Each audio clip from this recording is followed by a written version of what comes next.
नगरीय निकाय चुनाव के दूसरे चरण की मतदान प्रक्रिया मंझौली, कटंगी, शहपुरा और पाटन में संपन्न हुई, जिसके लिए 71 मतदान केंद्र बनाए गए थे, जिसमें से 41 केंद्र संवेदनशील मतदान केंद्रों के रूप में चिन्हित किए गए थे। इन केंद्रों का निरीक्षण कलेक्टर इलैयाराजा टी और एसपी सिद्धार्थ बहुगुणा द्वारा किया गया और पुलिस व्यवस्था का जायजा लेकर अधिकारियों को दिशा निर्देश दिए गए। कलेक्टर के अनुसार मतदान प्रक्रिया शांतिपूर्ण ढंग से संपन्न हुई और मतदाताओं ने भी उत्साह के साथ मतदान किया। नगर परिषद पाटन, कटंगी, मंझौली और शहपुरा में मतदान प्रक्रिया संपन्न होने के साथ ही लोकतंत्र को मजबूत बनाने के लिए चारों निकायों में 78% मतदाताओं ने अपने मताधिकार का प्रयोग किया है। वहीं मतदान समाप्त होने के बाद प्रत्याशियों की किस्मत का फैसला ईवीएम में कैद हो गया है। पाटन, मंझौली, कटंगी और शहपुरा में मतदान समाप्त होने के बाद की स्थिति के बारे में निर्वाचन कार्यालय से मिली जानकारी के अनुसार चारों निकायों में 78% मतदाताओं ने अपने मताधिकार का प्रयोग किया है, जिसमें 75.27% महिलाएं, 80.80% पुरुष और 55.57% अन्य वोटर्स शामिल हैं।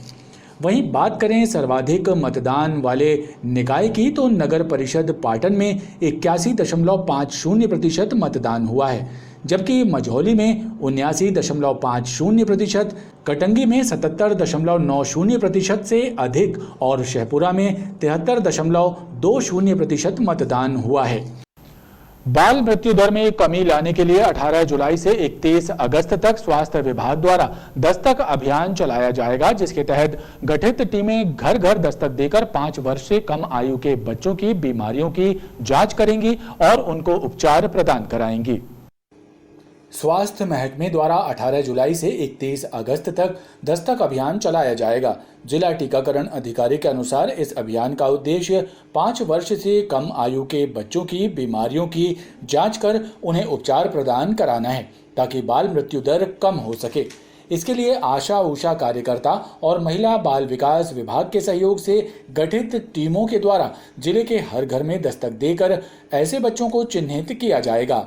बाल मृत्यु दर बहुत अधिक होने की वजह से हमने एक नया इनिशिएशन लिया, जो दस्तक प्रोग्राम चल रहा 18 से 31 माह तक, 31 अगस्त तक ये चलेगा। 1.5 महीने का प्रोग्राम है, ये 30 दिन का है। इसमें हमारी आशा और एएनएम और प्लस आंगनवाड़ी, ये 3 लोगों की टीम घर घर जाएगी दस्तक।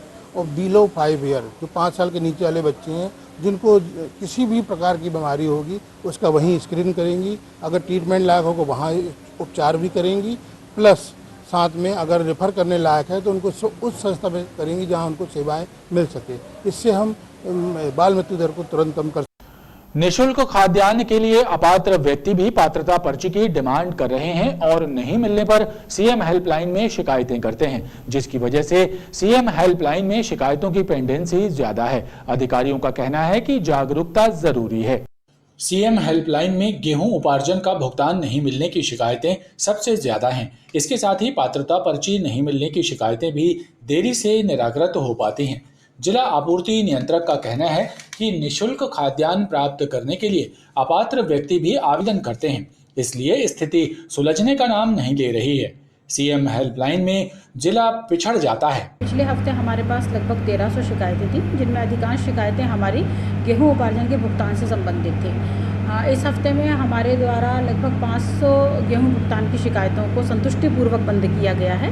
अब हमारे पास लगभग 800 शिकायतें हैं, इनमें भी 300 शिकायतें अभी भी गेहूं के भुगतान से संबंधित हैं। इसके अतिरिक्त जो भी हमारे पास 500 शिकायतें हैं, उनमें 350 के लगभग हमारी नवीन पात्रता पर्ची जारी होने संबंधी, उनके सदस्य अद्यतन करने संबंधी, इस प्रकार की हमारी शिकायतें और कुछ नवीन गैस कनेक्शन से संबंधित शिकायतें, जिनको हम लोग लगातार संतुष्टिपूर्वक बंद कराने का प्रयास कर रहे हैं। और अभी जो रैंकिंग 20 तारीख को पूरे ज़िले की निर्धारित होती है, उसके लिए हम लोग प्रयासरत हैं, जिसमें मई की शिकायतों को बंद करना होता है। अभी हम लोग ए श्रेणी के ज़िले में हैं, हमारे द्वारा 81% शिकायतों का संतुष्टिपूर्वक निराकरण किया गया।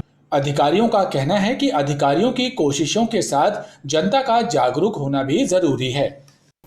शासकीय कला निकेतन महाविद्यालय में एक पेंटिंग वर्कशॉप का आयोजन किया गया, जिसमें पुणे से आए प्रसिद्ध चित्रकार रामचंद्र शिवाजी खड़कमल ने चित्रों का प्रदर्शन किया और साथ ही व्याख्यान के जरिए विद्यार्थियों को विधा से अवगत कराया गया। शासकीय कला निकेतन महाविद्यालय के छात्र छात्राओं के लिए विशेष दिन उन्हें चित्रकारी की नई विधाओं से अवगत कराया गया। प्रसिद्ध चित्रकार रामचंद्र शिवाजी खड़कमल द्वारा बनाए गए चित्रों को प्रदर्शित करते हुए उनकी विशेष शैली का प्रशिक्षण दिया गया। आज हमारे यहाँ गुरु पूर्णिमा के पर्व पर हमारे गेस्ट आए हुए हैं पुणे से। श्री रामचंद्र जी शिवाजी खड़कपाल जी आए हुए हैं, जो बच्चों को जो अपना वो जिस तरीके से जो काम करते हैं, सबकी अपनी अपनी विधा होती है, अपना अपना एक काम करने का तरीका होता है। तो अलग अलग फॉर्म्स और वो किस तरीके से चित्रों का प्रदर्शन करते हैं, किस तरीके से बनाते हैं, वो ये सारी जानकारी हमारे छात्राओं को दे रहे हैं महाविद्यालय के। ये उनके लिए बड़ी गर्व की बात है कि उनको इस पर्व में इतना अच्छा उनको एक अपॉर्चुनिटी मिली है। इतने हमारे सीनियर आर्टिस्ट हैं जो इतने मतलब उनका इतना लंबे समय का जो कैरियर है, जो वो अपनी सारी चीज़ें यहाँ पे व्याख्यान के रूप में दे रहे हैं। Thank you. मेरे चित्रकला के करियर के विषय में व्याख्यान और चित्र प्रात्यक्षिक के लिए मुझे बुलाया है। आज मैं मेरी जो भी इतने सालों की पेंटिंग्स है उसके बारे में और पेंटिंग की प्रोसेस के बारे में मैं सभी छात्रों को मार्गदर्शन करूँगा और मैं सबका आभारी हूँ कि उन्होंने मुझे यहाँ आके मेरी चित्रकृति और मेरे विचार यहाँ प्रस्तुत करने का मौका दिया। शिवाजी खड़कमल ने अपने व्याख्यान के जरिए युवाओं को चित्रकारी के कई टिप्स दिए और बारीकियां भी बताईं।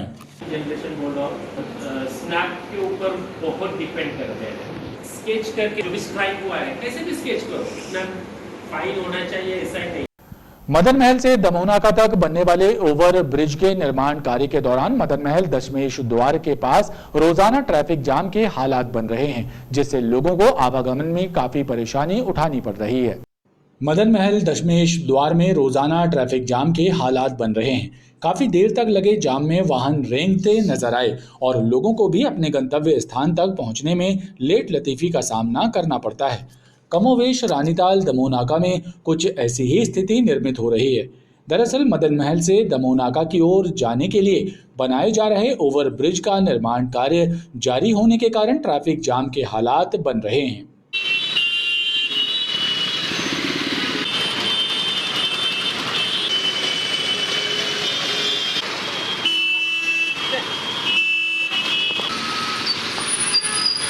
बहुत ज़्यादा परेशानी है। अस्पताल जाना है मेरे को, ऐसा जाम लगा हुआ है, बहुत दिक्कत होती है ऐसी चीज़ें। बिल्कुल आए दिन की समस्या, इसी टाइम पर बहुत जाम लगता है और पुलिस व्यवस्था कुछ दिखा ही नहीं रही यहाँ पे। ट्रैफिक पुलिस वालों का पता ही नहीं है। मेरा नाम भजन सिंह ठाकुर, पिपरिया से। काम मतलब धीरे चल रहा है ना, इतना जाम, लोगों को परेशानियां हो रही हैं। अरे भैया बहुत ज़्यादा जाम है, बहुत ज़्यादा परेशानी है। थोड़ा साधन को देखना चाहिए रोड के लिए। यहाँ पर 1 घंटे से फंसे हुए हैं, इतनी ट्रैफिक हो रही है, जाम लगा हुआ है पूरा, बहुत जाम है, दिक्कत हो रही है। एक तो कीचड़ पानी अलग है, कुछ हो ही नहीं। कोरोना संक्रमण की रफ्तार बढ़ने के साथ ही संक्रमित मरीजों की संख्या में इजाफा होने लगा है। बुधवार को जिले में 18 नए मामले सामने आए हैं, जिन्हें मिलाकर एक्टिव केसों की संख्या 93 हो गई है। कोरोना का कहर फिर से बढ़ने लगा है। बुधवार को मिली 175 सैंपलों की परीक्षण रिपोर्ट में से 18 व्यक्ति कोरोना पॉजिटिव पाए गए हैं। हालांकि राहत की बात यह है कि 24 घंटे में इस बीमारी से एक भी मरीज की मौत नहीं हुई है। वहीं कोरोना से स्वस्थ होने पर 9 मरीजों को डिस्चार्ज कर दिया गया है, जिसको मिलाकर अभी तक इस महामारी से स्वस्थ होने वाले व्यक्तियों की कुल संख्या 66,859 हो चुकी है। और आइए अब एक नजर डालते हैं मौसम पर। शहर में रुक रुक कर बारिश का सिलसिला जारी है। हालांकि इस सीजन में पिछले वर्ष के मुकाबले 2 गुने से ज्यादा बारिश हो चुकी है। मौसमविदों के अनुसार अभी तक 18 इंच बारिश दर्ज की जा चुकी है, जबकि पिछले वर्ष आज के दिन तक 8 इंच बारिश हुई। पिछले वर्ष के मुकाबले इस सीजन में बुधवार तक 18 इंच बारिश दर्ज हो चुकी है, जबकि पिछले वर्ष 13 जुलाई तक ये आंकड़ा 8 इंच तक ही सीमित था।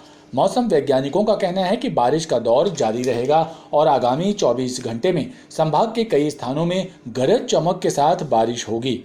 वहीं बिजली गिरने की भी संभावना बनी हुई है। मौसम कार्यालय से मिली जानकारी के अनुसार अधिकतम तापमान सामान्य से 2 डिग्री ज्यादा 34 डिग्री सेल्सियस रहा, तो वहीं न्यूनतम तापमान भी सामान्य से 1 डिग्री अधिक 25.7 डिग्री सेल्सियस रिकॉर्ड किया गया है। खबरों का ये क्रम लगातार जारी है। आप देखते रहिए BTV न्यूज।